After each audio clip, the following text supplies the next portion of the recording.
It's the Full Court Press with Eric Frandsen and Jason Walker. Welcome back to the to the show that we're doing right now. Following the local teams, breaking down the biggest games with in-depth analysis and team interviews. There's going to be much higher expectations, sense of awareness of what we bring to the table.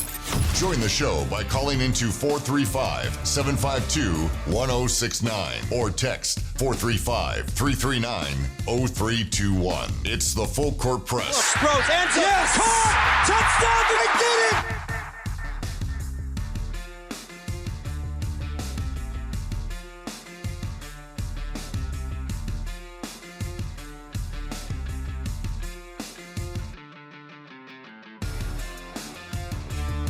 Hello everyone, good afternoon and welcome to the Full Court Press.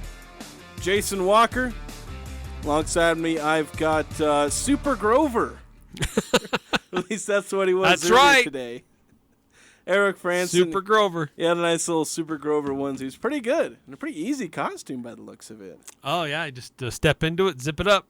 And you're all dressed up for the little company party we had at noon, and then we had an interview at 2 o'clock, and for some reason I didn't even notice, I didn't register that you'd taken the costume off. Maybe that's just your secret identity. I didn't think, oh, now it's Eric. Yeah, instead of just a little phone booth on the way. Yeah, just slip in and out. Just slip out of it. Back into the regular clothing. Now I just look like a sports radio schlub. Yeah, I look like that all day, so... If you guys want to text in, what you're dressing up for Halloween, feel free. It's always a lot of fun. I've never been much to dress up. I've never felt like investing the money in a costume. And I'm not creative enough. For shame. And I'm not creative enough to do it on the cheap. That's the thing. There's people that can do it on the cheap, and they're like creative, and they're good at it. And I'm not that, and I'm not willing to splurge for a costume. One of these days, I'm probably gonna. I have an idea for a costume, but I've always forgotten to actually do it. So, and it requires me either shave my head or get a bald hat. Oh, wow. It depends. We'll see. Maybe next year. Now I'm curious. Yeah, you have to wait a year. And remind me. But yeah, feel free chime in on the Full Court Press text line 435-339-0321. If you have any Halloween plans, if you dressed up as something, or any spooky stories, spooky tales. Ooh, spooky. One thing, we are going to have a bit of a Halloween theme on the show for part of the show, because being Halloween, we want to look at who have the scariest mascots throughout the Mountain West Conference. Who has, of all we'll go with 12, or if you want to include Colorado College, all the teams in the Mountain West, who has the scariest mascot? I forgot about Colorado College. Which team's mascot would you be the most scared of to meet in a dark alley? Yes. There's a few that I would be scared of meeting in a dark alley, and there are a few that if I met in a dark alley, I would probably laugh myself silly, because it is so silly. And then another kind of Halloween theme, if you will. What are the of the final 4 games on Utah State's football schedule? Which of those 4 games scare you the most? So there's only 4 games left for Utah State, starting Saturday at San Diego State. 2 road games, 2 home games. It's pretty balanced in that sense. But of those final 4, which scares you the most? Yeah, there's a couple that could scare you. There's some obvious ones that could scare you, but others that are maybe a little more sneaky in how scary they could be. Yes. Nevada and New Mexico aren't, I guess say Utah State's not looking that much better than right. New Mexico. Aggies can't afford to look past anybody at this point. No, they can't. So, and along with being Halloween, it is also a preview Tuesday, so we're going to be beginning our analysis of Utah State at San Diego State. That matchup, what are the key matchups?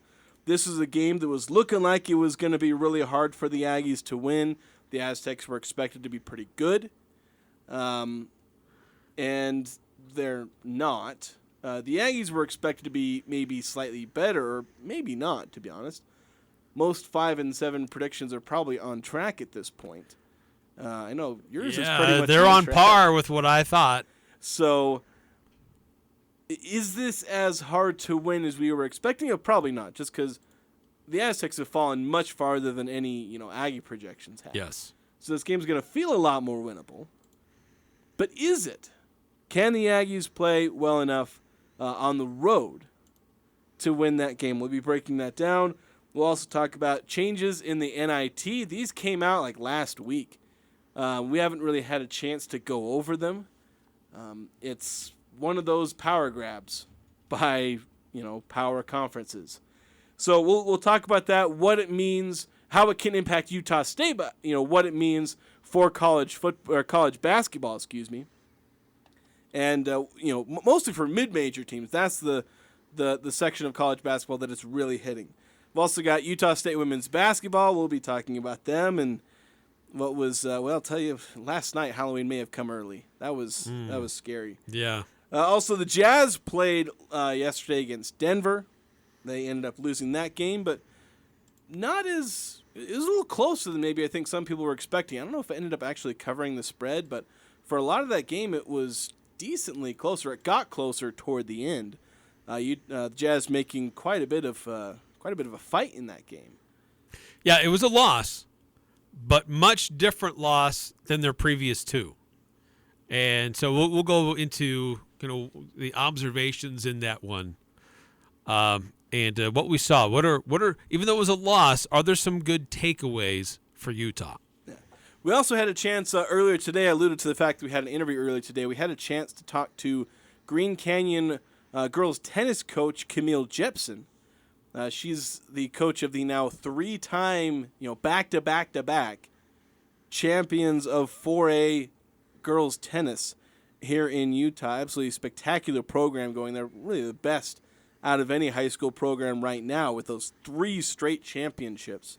So we had a chance to talk to her. We'll play that interview probably at about 5:20 or so, or 5:25 is about when we'll have that interview play here on the Full Court Press. There's also news that's been going around the NBA. Those of you who've been listening to 106.9 The Fan have probably heard national outlets talking over and over about this trade that happened earlier. James Harden being traded to the LA Clippers, which kind of surprised it actually did end up happening. Yeah, and that and just the pieces that were involved. I would have expected if Harden's going to be on the move, there's probably some other all-star level or former all-star level player that would probably be involved. And there really wasn't. Yeah, I think for the Clippers that had to have been we're not trading any of our star players, and then start from there. Yeah. And that's kind of what they got. It's kind of what it is, yeah. So let's go to our Full Court Press text line, then we're going to get into Utah State football. We'll get into a lot of these topics later in the hour and later in the show. 9-15 with a couple of texts. Says, mine is a USU women's basketball team for a really bad Halloween costume. Yeah. And then exhibition game last night. They lose by 1 to Fort Lewis College. Yeah, Division II. Now, look, we've seen good Stu Morrill conference championship winning teams lose exhibition games before. It's not unheard of for a Division I team to lose an exhibition game.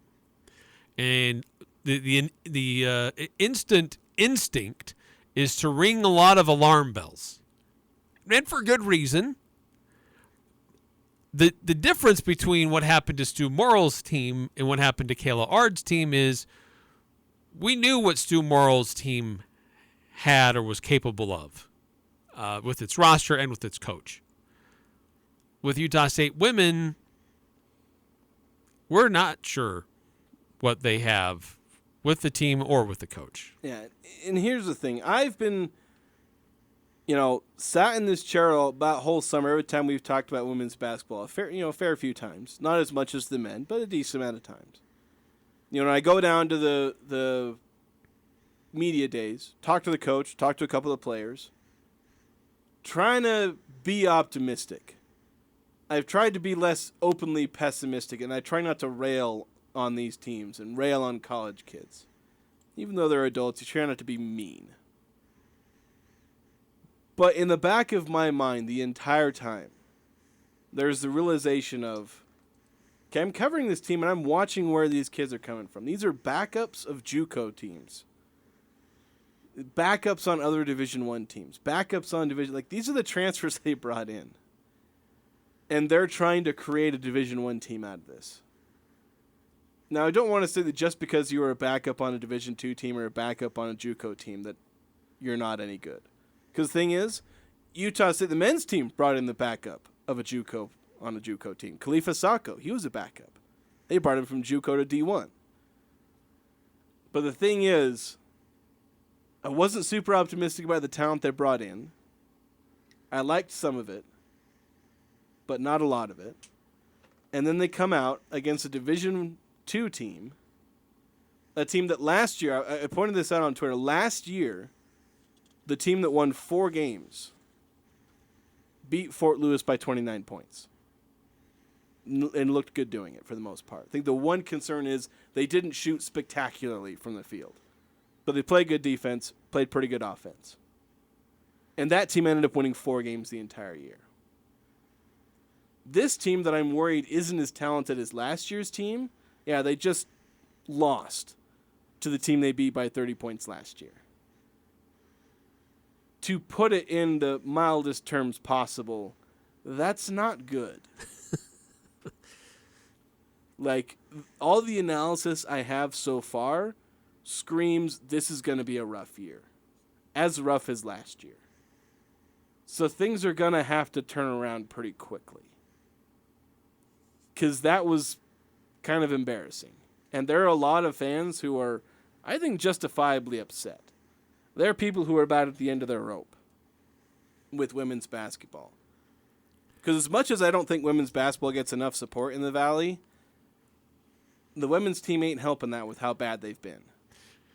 Yeah, I think there was, I don't know if I have the right term, maybe an undue loyalty that existed with the previous athletic director to the coach whom he hired. I think it also became more expensive than it was worth to consider firing Coach Ard and hiring a new coach. And so you just got to let the contract ride it out. But we're now at the point where we're beyond diminishing returns. And so this is absolutely a put up or shut up season for Coach Ard. Yeah. Things need to change. And I don't know if it's a new head coach. A lot of people say it is. That may or may not be true. Sometimes you just got to hit the reset button and just let everyone go their separate ways. But yeah, talking about, maybe they don't move on to a new head coach and just hit the reset button and I said, let everyone go their separate ways. Clearly this isn't working for whatever reason. Like, saying that financially it doesn't work. Like, how many millions of dollars are you spending on this athletic program? You can't, restart this coaching process a little sooner. Like, that's like look at what, how often have we been able to talk about, soccer and volleyball, sports that, we don't always talk about as much because they're not having as much success. But here, like, we can't ignore them because they're the 2 best programs in the university right now. Yeah. They're both playing. Absolutely. They're both playing, volleyball's looking like they've got the inside lane for a regular season Mountain West championship. They're second in 3 years. USU soccer's, in the semifinals. They got a first-round bye looking to get their first Mountain West Conference title. Like, these women's program, and they're bringing a lot of attention. They're bringing a lot of fans to these games. People who could be donors, a lot of these different things. They are incredibly valuable. Even if they're not super good revenue-wise, they are shining beacons for the Utah State athletic program because you invested and you managed to find good coaches for both of those. And you're not willing, like I said, Kayla Ard, it's just not working for her at head coach right now. I don't know why. I mean, all I can do is speculate because I don't know. I don't know why that that has Utah State has allowed that to continue. Yeah. At the level of play, because Utah State usually has a higher standard of success. Now this pre-conference schedule, the out-of-conference schedule for USU women, it's not a tough schedule. It's a schedule that's put together purposely to allow this team to come together and to try to build some momentum, which has been sorely lacking with the last few years. So, yeah, the loss in the exhibition game, it's frustrating, but I'm going to wait until we get a few weeks into the season to see can this team, can they really come together? Because if they can't through this non-conference schedule, they're clearly not going to do it during the conference schedule. Yeah, if they can't find success in their non-conference schedule, they might not win a game in conference play. Yeah. But I think, if you're wanting to find a shred of optimism, in the second half, they really turned it on. They came back. They rallied. They're actually getting their cans kicked in the first half. Really struggling. But they came together in the second half, played a lot better. And I think if they're able to kind of show that where exhibition's a wake-up call, they can't just show up and say, well, we're a Division I team, they're a Division II team. We win, they don't. That's not how it works. So if they rally together, then, yeah, there's a chance they can get through this schedule. There's a lot of, expected to be lower-level teams, lower level in Division I. I think there's even a couple of non-D1 teams that are going to be playing. So more non-D1 teams on the schedule. Chances to build up this team's confidence, get them up to speed, get some wins, get some confidence, and take that into conference play. Because that's part of it is people want to just say, oh, the coach sucks. Well, when the coach got here, she got dealt probably the worst hand possible, which is part of why when I say reset, I don't want to just say, Coach Ard, never go coach again, and you're terrible. Please don't let the door hit you on the way out.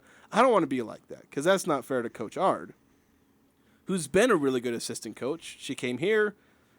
The program was in dire straits. She couldn't turn it around. Okay, Kayla Ard's not a savior. Congratulations. Like I said, when I talk about reset, I don't want to just give Kayla Ard the boot and never see her again. It's like...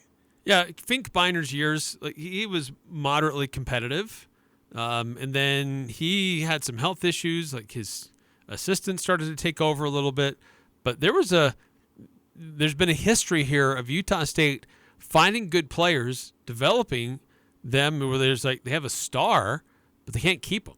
Yeah, it has been a rotating door of a player who comes along, gets used a lot, high usage, great talent, and then they transfer. Then they find somebody else, comes in, high usage, becomes a star, they transfer out. Yeah. It's not just this just hasn't just been an issue with Kayla Ard's staff. This has been going on now for a while at Utah State for women's basketball. Yeah, and so I think they just need to try and find something. Whether it's a coach or a player, with soccer, they're able to rally around Ashley Cardozo. And then, with volleyball, you got Tatum Stahl as a player, but then you also have the coaches, Manny Martins, Rob Nielsen, rallying around star players, great coaches. I mean, with basketball, where they had a bit of a mini revolution after the Tim Duryea years. Craig Smith comes in, but they had Sam Merrill and Nemish Keta. You need everything to come together at the right moment. Didn't come together for Kayla Ard. So like I said, maybe it's just time for a reset. So that's a frustrating position we're at in women's basketball. We're staring down the barrel of if the exhibition is any indication, which hopefully it isn't. Hopefully it's not going to be a really bad season. Yeah. But you know what? Those exhibitions, you go against each other all the time in practice. I know that you can arrange these closed-door scrimmages against other schools of your division, of your level, and those are good barometer sticks as well. Barometers, measuring sticks. Mixed metaphor. I mean, those are great opportunities to kind of see, right, what do you really have? But in these exhibition games, it's, okay, we're on our court. What do we have in our gym against other competition? And then there's time off between the next game so you can get back in the gym and you've got more film. Like, okay, this is how we dealt with these situations. This is what we got to do better if we want to be a competitive ball club this year. Yeah, and so we'll see what this team is made of. If they come out and they respond and they absolutely start rolling through some of their early schedules, showing a lot more discipline, then we'll say, yeah, this is a wake-up game. They laid an egg. It was a stinker, but they responded. And that's what you want to see. That's what you want to see out of underdogs. The Aggies are underdogs. They're picked to finish last. You want to see fight. Do they have fight? Are they gonna, underdogs are gonna take their lumps because oftentimes there's a reason they were picked to finish low, but then they show fight and they show improvement. Will we see that out of the Aggies? We'll find out. And we want to take a break. On the other side, we'll begin our preview of Utah State football, discussing their matchup with San Diego State, the keys there. What's here with this matchup between the Aggies and Aztecs, teams that in 2021 met in the Mountain West Championship game, and this week are at the bottom of the Mountain West standings. We'll talk about that next here on the Full Court Press. Les Olson IT is your source for top quality technology. We carry the latest desktop and laptop PCs in stock, configured to your specific needs, and backed by our award-winning support team. And if your business demands high-performance hardware, we offer custom-built computers that can tackle any task. We also offer great computer accessories like monitors, keyboards, speakers, Fujitsu document scanners, and more. Get a quote today. Les Olson IT. Hi, I'm Jay Broadbent with Alpine Home Medical. I'd like to invite you to learn more about us. Since 1997, we've been Utah's premier one-stop shop for home medical equipment. What sets us apart at Alpine Home Medical is the superior level of customer service. We provide home oxygen, CPAPs, wheelchairs, scooters, breast pumps, and so much more. Come on down and get to know us. Alpine Home Medical, we bring wellness home. Visit alpinehomemedical.com. Cache Valley Ear, Nose, and Throat, the Allergy Clinic and Hearing Aid Center are located in North Logan in the Three Peaks Medical Plaza and Providence on Gateway Drive. Doctors Benyon, Blotter, and Robinette and staff have over 75 years of combined medical experience, providing the very best patient care for ear, nose, and throat conditions. Most insurance products, including SelectMed, are accepted. Go to CacheValleyENT.com. That's CacheValleyENT.com for appointments and details. Cache Valley Ear, Nose, and Throat, located in North Logan and Providence. Not everyone has been in an accident, but everyone knows someone who has. If you or a loved one has been hurt in a car, truck, motorcycle, cycling, or pedestrian accident, call the Advocates today, now with offices in Cache Valley. The Advocates offer free consultations. Talk with an experienced attorney and let an advocate guide you through your case and take over the stress of phone calls with the insurance company so you can rest and get better. You didn't deserve to be in an accident, but you do deserve an advocate. Chat online at utahadvocates.com or call 801-355-5550. Bank of Utah's 11th annual Warm Bodies Warm Souls Clothing Drive is going through November 10th. They're collecting warm clothing items for 12 different charitable institutions. Drop off your clothing donations to any participating Red Hanger, Arctic Circle, or Bank of Utah location. You'll receive a free double cheeseburger coupon from Arctic Circle or a free shirt cleaning voucher from Red Hanger. Donate gently used coats, hats, scarves, gloves, blankets, or new underwear. Bank of Utah. Together, we are Utah. Find out more at bankofutah.com. Member FDIC, MMLS number 422914. This is Detective Ditzel with the Logan City Police. Law enforcement agencies are seeing a spike in vehicle thefts this year.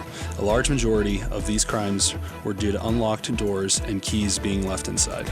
We encourage citizens to protect themselves and make sure your vehicle is locked, the keys have been removed, and nothing of value has been left inside. Also, with colder temperatures here, don't leave your vehicle warming in the garage or driveway unattended. This is a prime opportunity for thieves. Don't become a victim. The Full Court Press on Sports Talk Radio, 106.9 FM, 1390 AM. The Fan.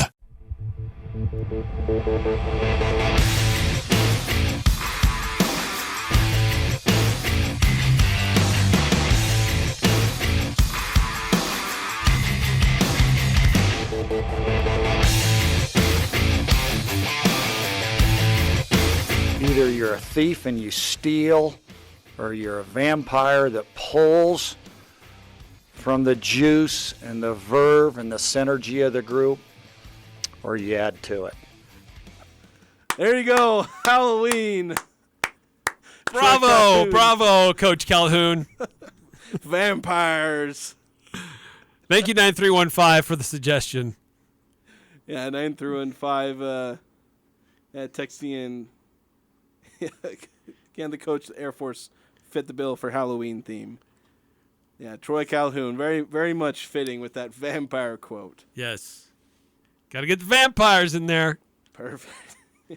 Suck the verve.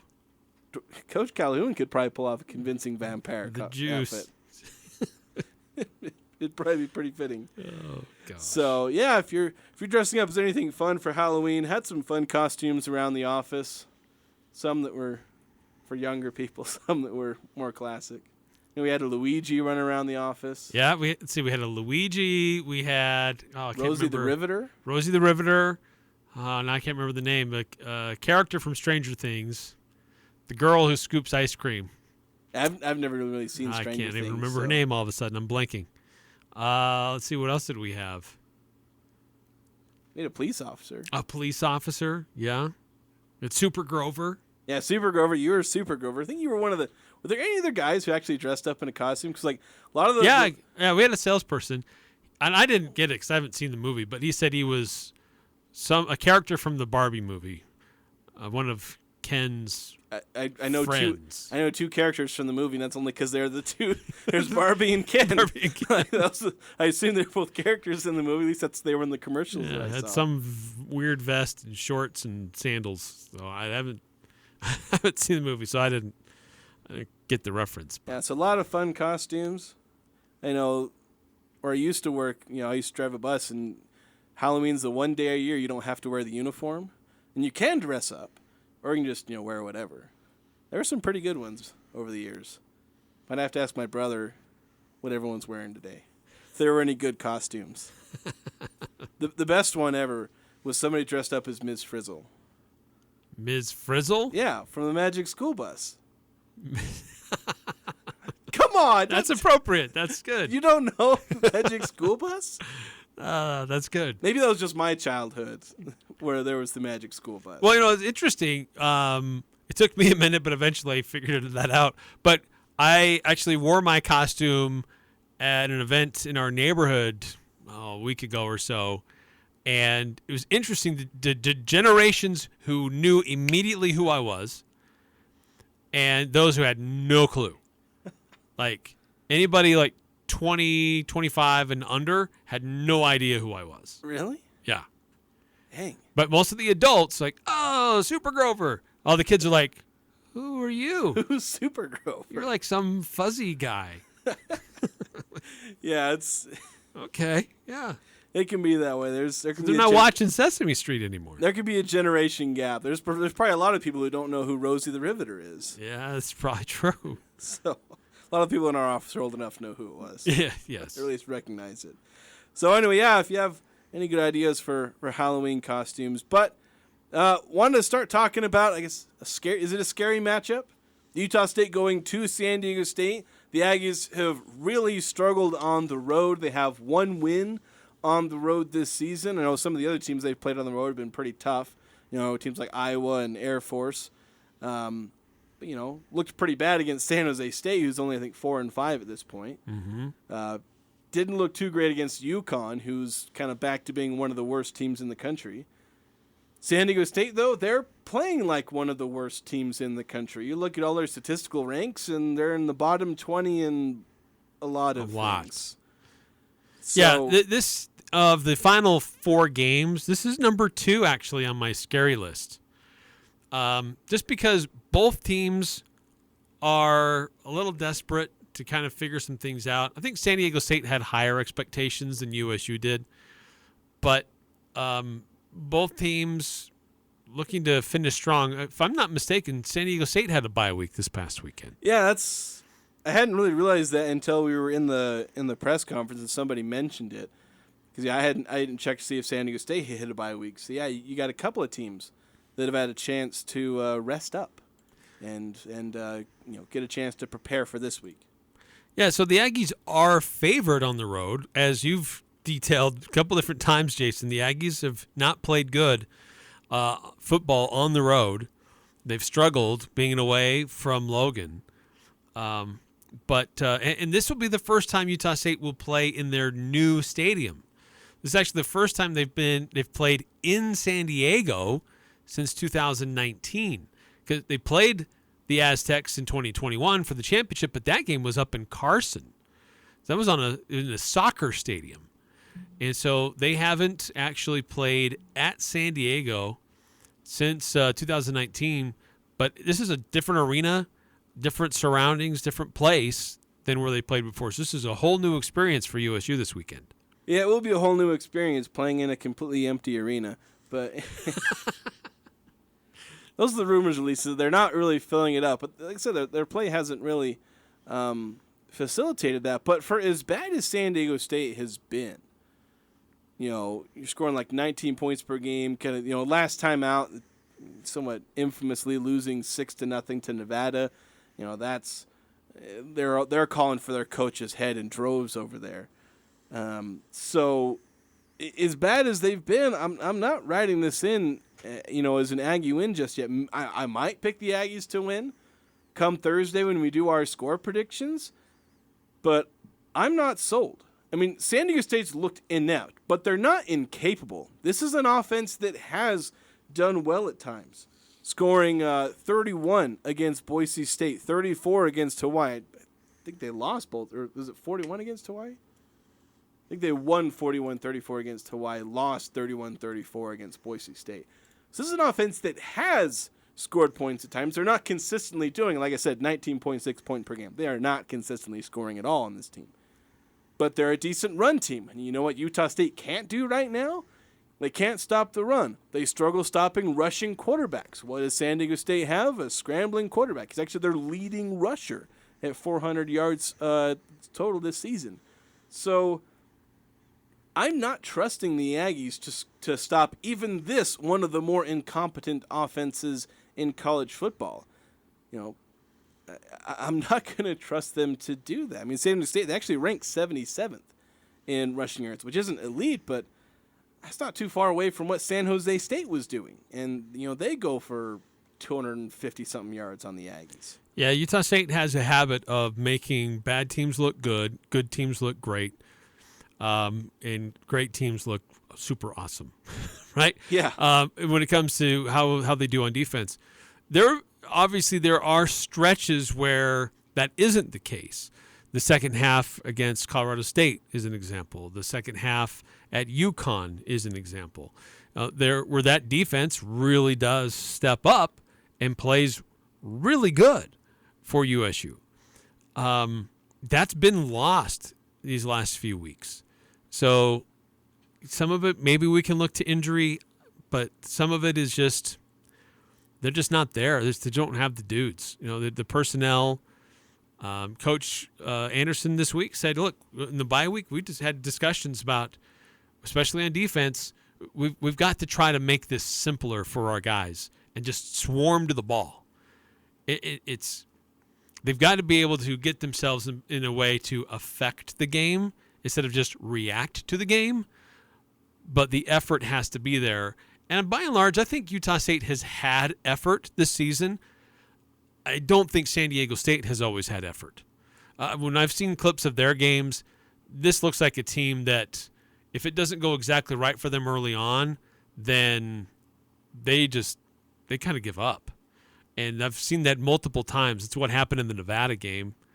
And so this is a team that we saw early on the season see them exposed a little bit, that maybe the Aztecs aren't really as good as we think they are, struggled to beat Ohio, struggled to beat Idaho State, and then they went on a 4-game losing streak. So this is this game for me, two teams that are pretty equally matched in a lot of areas. It's just going to come down to effort. Who wants it more? Yeah, definitely. When you have teams that are down on their luck, there are those that fade off into the distance, and then there are some that are charging. They may be Don Quixote charging toward a windmill, but gosh darn it, they're going to charge in, come hell or high water. And you hope that's what the Aggies are. You hope that's what Coach Anderson is trying to do. Whether or not this team is elite, they're going to go down swinging. If they don't get bowl eligible, they're going to go down swinging. And I think that mentality could be able to carry them through this game. Like I said, San Diego State's not a good team. The Aggies were able to rally and play well against, play well enough to rally against UConn. They were able to beat up Colorado State, some not very good teams. So if they're keeping positive, not getting down on their luck, they can beat San Diego State. They can overcome some of their own troubles. It may look ugly as heck, because this is a team that still struggles to play well on the road, especially on offense. On defense, they're not really playing well anywhere. But on offense, they've been horrible on the road, at least relative to what they are at home. And I think I've read off numbers like these 2 or 3 times now, but just a reminder. At home, they're averaging 574 yards of offense, which is elite. That's a lot. On the road, they're averaging 327.8 yards per game, which is, like, awful. One of the worst. So that's the gap between these two teams. And, mind you, that their best road effort was the 416 yards against UConn, which is average-ish for, total offense. Slightly above average, I guess you could say. And that's their best road performance against one of the worst teams. And last week against San Jose State, a pretty average, even below average defense. And the Aggies had their season low in yards. I think it was like 260-something last week. It was their first sub-300-yard offensive game the whole year.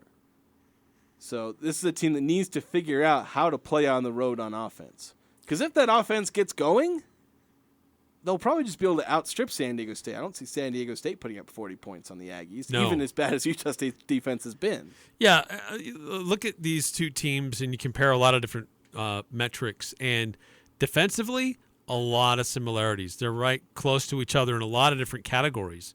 What is different about these two teams is that Utah State does have that ability to be more explosive, to score more touchdowns, to pass for more yards, to rush for more yards. But we've seen that this team doesn't always get that dialed in when they're on the road. So they're pretty even in a lot of things, except Utah State does have the ability to be more efficient with their offense. And as is inefficient as Utah State has been at times this season, they're still better than what San Diego State has been. As you said, their quarterback, he's average, but he's also the leading rusher for the team. That's not a great sign. But we saw Utah State go up against a dynamic rushing quarterback in their last game, and it hurt him. Jevin Cordero didn't necessarily rush for a ton of yards, but what he did do was enough to keep their drives going and to mix it up. And Utah State just really struggled with containment, and it hurt them throughout the whole game. Yeah, and they need to figure out a way to do that in something that the Coach Anderson talked about, and he was asked about, stopping rushing quarterbacks. There are a couple different, I think it's split between a couple of quotes about stopping, how they didn't, he mentioned not stopping Cordero, and then he was asked about, stopping San Diego State's quarterback, who is obviously a scrambler, not as good a passer as Cordero. But here's him talking about stopping San Diego State having a running QB, and trying to stop him given what happened last week or a couple weeks ago. He likes to use his legs and is going to, and so that's key. If you got a spy, the spy's got to be able to get him on the ground. If you're not going to spy, you got to condense the lanes where he can't step through. All the above. I know it's obviously it's a very generic answer, but man, we got to play better, play with better energy, which we didn't. We've got to make them uncomfortable by attacking the pocket and reduce the lanes, either by putting people in those gaps or have a spy ready to get him on the ground if he does escape. Hopefully, make him uncomfortable, or those options aren't available. And we've done that at times, but not consistently all season, and definitely not last Saturday. And I think it was in a different quote where he talked about how they couldn't make Cordero uncomfortable.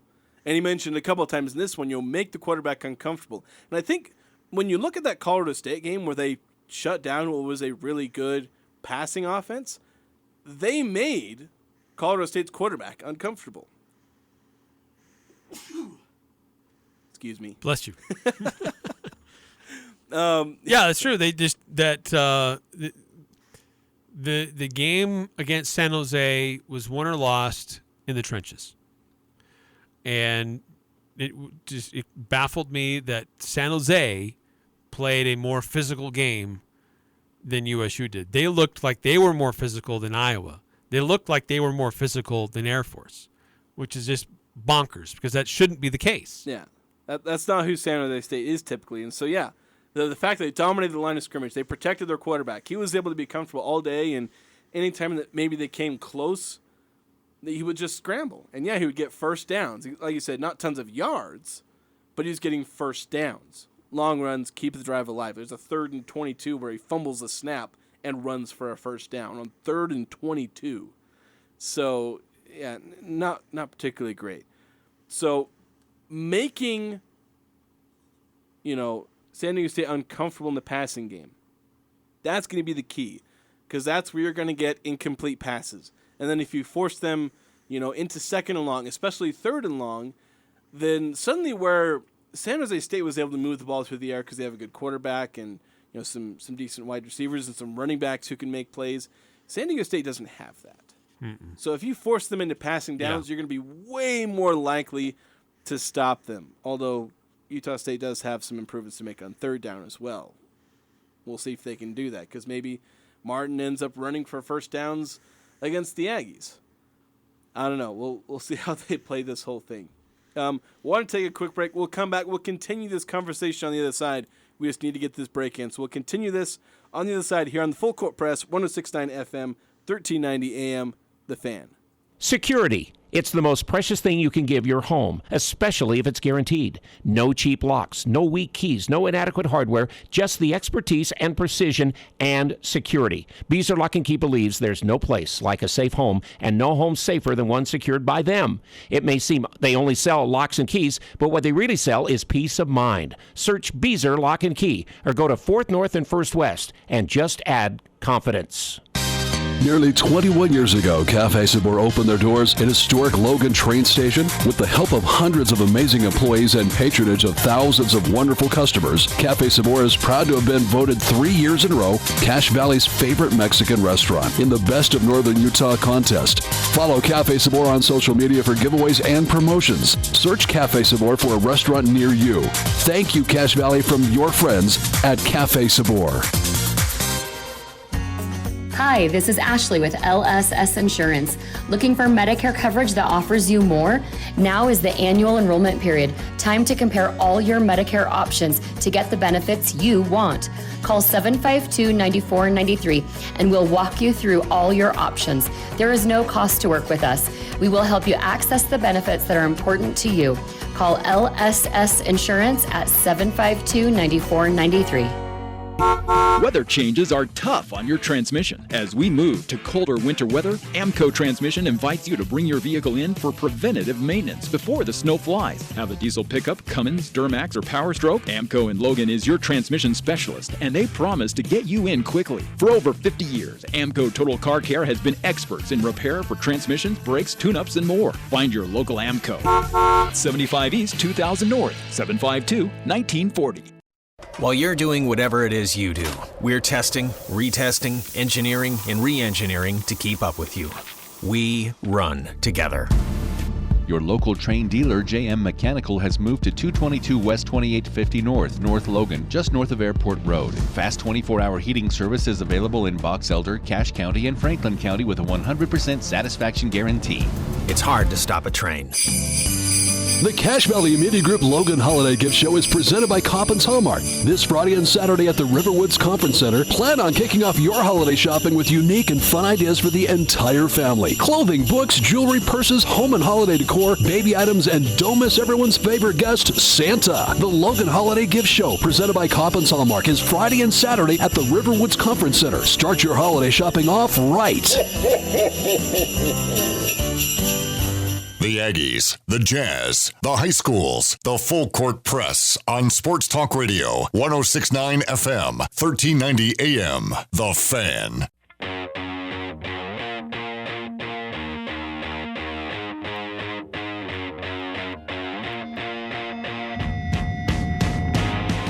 Welcome back to Full Court Press, and happy Halloween to all those who celebrate, which is most people at least observe. Yeah? There's some people that get a lot more into it than others. But it's fun. It's like all holidays. Everyone has their favorite holiday. Mine's like Thanksgiving. Love Thanksgiving. Football, and more football. And family too. Yes, It's usually true. football with family. With family. That usually ends up making it that much better. Yes, doing it together. Sometimes the family you don't get to be around very much. Yeah. That's what happened last year. Smack talk each other during the game. So anyway, getting back to speaking of football, we were talking about Utah State football, starting our preview of their matchup this Saturday, early part of November, with San Diego State. Aggies coming off a bye week, where Blake Anderson all throughout yesterday's press conference talking about we're getting healthier. That was a big thing for him. Being able to get healthy. When he was talking about the guys that were on the injury report, I was like, yeah, about as clean bill of health as they've had since early in the season. A guy like Josh Sturzer, who's been out all year, is back practicing. Yeah, somebody in the scrimmage, coach said, yeah, he's dinged up, but a couple of weeks we'll see if he can get back and should be able to join us again in a few weeks. 9 weeks it's later. turned into multiple months now. Yeah, from what I heard, he had a few setbacks. So he was supposed to come back sooner, but he kept getting reset because he wasn't progressing from his injury in the way they'd expected him to.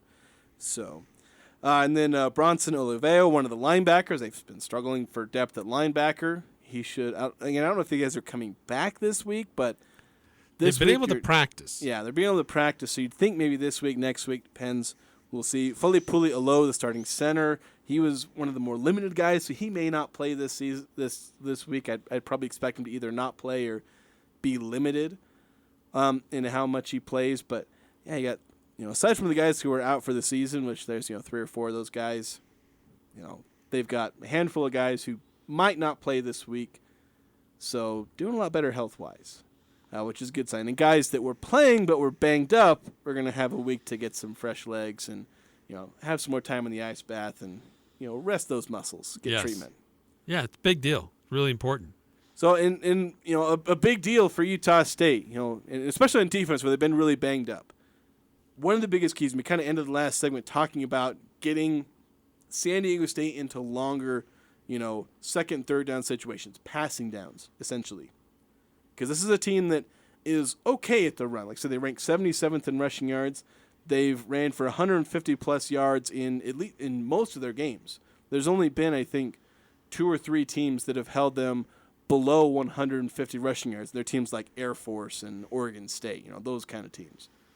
So they're decent at running. They're pretty bad at passing. So you get them into passing downs, and suddenly you're, way ahead of everything. Obviously, it's difficult anyway to convert a 3rd and 7 or 8. If you're a bad passing team, it's even worse. And San Diego State's pretty bad at 3rd down conversions. Thing is, though, Utah State's pretty bad at stopping teams on 3rd down. This is something that was asked of Blake Anderson on Monday. Here was his comments on the team just figuring out a way to be able to stop teams, get off the field on 3rd down. Because it's been a problem for at least the last 2 games where it's been the most prevalent, with Fresno State and San Jose State just converting 3rd downs willy-nilly. Just whenever they want, we'll stay on the field. So here's Blake Anderson talking about it yesterday. Yeah, we did a poor job containing the quarterback. Obviously, we knew he could run, and his ability to step up through the pocket was frustrating for the night. We didn't create pass rush as effectively as we had in previous games, especially when you look at how we were able to get to the quarterback against Colorado State, who's somebody that throws the ball a lot. We really never made him uncomfortable. We allowed him to break contain. I mean, it was a little bit of everything. We had some one-on-ones we lost in the back end. If you look at the game plan and what we needed to do and what we did, very little matched up. We did not play well. And so just playing with better technique, getting hats to the ball and flying around, all that stuff's got to improve. All that's got to improve. But you did see glaring opportunities we had to get them off, where there just wasn't enough pass rush to create a situation where the quarterback was uncomfortable. When we did, he stepped through and escaped on huge 3rd and longs, which you just can't have. Yeah, you just can't have those 3rd and longs. Giving up 3rd downs is frustrating enough if you can't get off the field in 3rd and 3, 3rd and 2. But yeah, you'll probably give up some of those. It's hard to hold a team to just 2 or fewer yards. But giving up 3rd and 7, 3rd and 9, 3rd and really long. That's bad. And it's what's holding the Aggies back. They're giving up, 10 or so points per game. I don't know what the exact math is. I was going to calculate how many points they've given up just because of drives where they've either allowed multiple 3rd down drives or allowed a 3rd and long conversion. I think I addressed that a little bit in my Monday cooldown last week, just like how many drives there have been where they could have held the team to 0 points, but they end up giving 7 or having field position get flipped. So it's a really frustrating thing. 8968, kind of on that topic. It's been a trait of the Aggies for quite some years. The defense plays quite good for 2 downs, then give up a 3rd and 20. Seems like they've done that for years. Yeah, it does feel like that. Feels like it was especially bad against Air Force. But yeah, they're doing it to a lot of different teams now. I'm just looking this up. Utah State opponent 3rd down conversions. Opponents are converting nearly 45% of the time. That's not good. That's pretty bad. That's not good. We need to take another break. On the other side, an Aggie, former Aggie soccer player, and actually current coach on the Aggie soccer team, received an honor today. We'll talk about that next, coming up here on the Full Court Press. Do you have a backup generator, or have you explored the options of adding one to your home? Generac backup generators will keep your home or business safe and cool during the summer months if the power goes out. Do you already have a system? Golden Spike Electric can service it for you. If you don't have one, Golden Spike Electric can find the right model for your needs. Find them online at gsegenerators.com or call 435-257-3016. Golden Spike Electric and Generac, power you can count on. It's cold outside, but you can keep warm inside with a quality-built, super-efficient York furnace. Count on a furnace from York because it's backed by the strongest warranties available. It's just another way we install confidence. Call Advanced Heating and Air Conditioning, your local York dealer, at 752-7272. Online at advancedheating-ac.com. York, install confidence. We're not comfortable until you are. Advanced Heating and Air. When it comes to home care, it's important to know you have a choice. If you or a loved one is in need of hospice or home health services, remember that Primrose Home Care and Hospice believes in treating the patient as well as the problem. We work directly with you and your doctor to create a health plan that's catered to your needs. Our team is devoted to providing options in the freedom and safety of your own home. Visit us at primrosecare.com or call to schedule a free consultation. Primrose Home Care and Hospice, your local hospice and home health provider since 2006. It's a Black Friday sale at Daryl's Appliance, Saturday from 9 a.m. to 6 p.m. Save up to 50% off select appliances and up to $500 extra on instant rebates when you buy more. Stack it with exclusive mail-in rebates. They've stocked up on scratch and dents for their biggest sale of the year. Get an exclusive 2-year warranty with all scratch and dent appliances and 12 months interest-free financing. Enter to win a 16 cubic foot upright freezer in person only. See store for details. It's Daryl's Black Friday sale this Saturday from 9 a.m. to 6 p.m. west on Airport Road. This is Nate Lamson with Valley Office Systems, your home team when local matters. Valley Office Systems is your local provider for all things office, copiers, printers, furniture, and document management. Proudly serving Cache Valley since 2007. Visit valleyofficesystems.com. Following the local teams, it's the Full Court Press with Eric Frandsen and Jason Walker.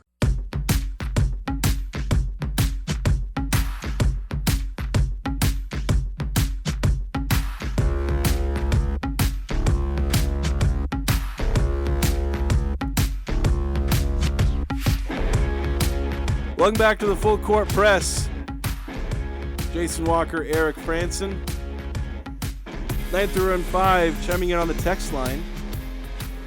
Asking, what was the last time we had an exclusive great defense? Matt Wells or when? Gary Anderson had a couple of them. 2018 wasn't that bad. They were pretty. I mean, they were playing a lot of mediocre players, but they had some guys that ended up going to the NFL out of that defense. Mm-hmm. And some pretty good players. 2021, they were kind of good enough. They made a lot of, call them havoc plays or negative plays. Gave up, they're kind of a bend but don't break style, and that give up a decent amount of yards, then they're going to sack you, tackle for loss, pick, or something like that. So, kind of like that. So they were good. Yeah. Yeah. maybe some clarification. We had an exclusive great defense. I'm not exactly sure how to interpret that. It was our defense only. All the other defenses we had to share with somebody else. Wanted to talk about, before the end of this hour, former Utah State soccer player. I actually mentioned her earlier in the show, kind of offhand. It was Ashley Cardozo, who, it's not been too long since she was playing for Utah State soccer, a very decorated player. She was named to the Mountain West's 25th season soccer team. It's kind of like an all Mountain West, but for all 25 seasons of soccer for the conference. Yeah, top 25 players in league history, and Utah State's Ashley Cardozo makes the list. Yeah, very deserving. She's one of the best women's soccer players I've ever had the chance to see personally. So from 2017 to 2021. Yeah, very deserving. So that'll do it for us this hour. Stay tuned. Keep talking local sports here on the Full Court Press. I'm Dan Patrick, and this is Above the Noise. In typical Hollywood fashion, the LA Clippers are always in search of a big name. The team put together one of the NBA's best tandems back in 2019 with Kawhi Leonard and Paul George. Last season, they managed to acquire Russell Westbrook, but the Clippers haven't stopped there. To no one's surprise, the team constructed and finalized a deal for the 76ers' James Harden. At first glance, a lineup of Leonard and George and Westbrook and Harden seems deadly. The four players have combined for 32 All-Star appearances. 3 of the 4 are top 75 players of all time, and a closet full of personal accolades. But this isn't 2016. All 4 players are 32 or older, and have started to show a tendency to miss time due to injury. So let's temper expectations for the Clippers this season. It's hard to teach an old dog new tricks, and in order to be successful, Tyronn Lue is certainly going to have his hands full. I'm Dan Patrick, and this is Above the Noise.